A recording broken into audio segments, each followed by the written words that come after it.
Welcome back, everybody. At this point, we're going to move ahead just a little bit and talk about action verbs in the simple present tense. Remember that present tense is what's happening right now, and simple verbs are ones that are acting on their own. They don't have a helping verb working with them. We'll get to those forms later. Action verbs in the simple present tense have the same form in most cases. I enjoy pie. My friends enjoy going for bike rides. We enjoy having pie after a bike ride. The dogs enjoy belly rubs. However, when the subject is in third person singular, the form of a simple present tense verb changes slightly. Steve enjoys baseball. He enjoys it even more when his team wins. The team enjoys winning too. The dog enjoys chasing the ball. So notice that when the subject is someone or something else, and it's just one someone or thing, the verb has an S added at the end. When the verb ends with the soft sound, like a sh or a z or a s or a ch, then es is added. I teach English classes. The other teachers on my hall also teach English classes. We teach grammar, literature, and writing. Mrs. Jones teaches algebra. She teaches 3 sections of Algebra 1. This video teaches people about present tense action verbs. The old dog teaches the puppy how to fetch a ball.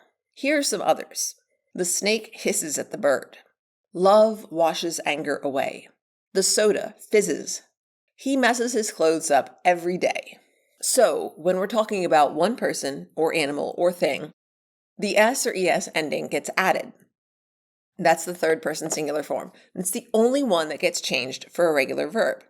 I have another video about first person, second person, and third person, and it's linked down in the description if you want more information about that.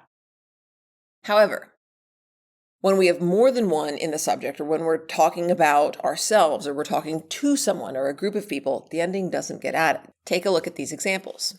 The bird watches the snake. The students watch the bird. I watch the students. We watch the bird. You watch this video. When you fail to add this ending, or if you add it when you shouldn't, that creates a subject-verb agreement error in standard academic English.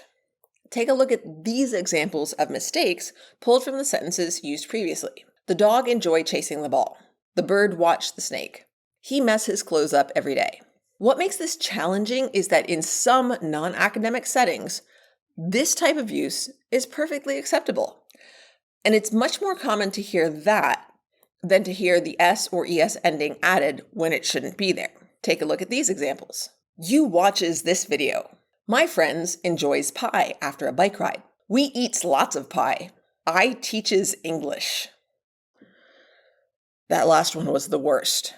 But I hope they all sounded wrong to you. The key is to remember that for standard academic English, if you're talking about somebody or something else, and it's one person or thing, then the present tense verb takes the S or ES ending in the regular form. Try this out in your own writing, and if you have a question, leave it for me in the comments. Good luck, and thanks so much for watching.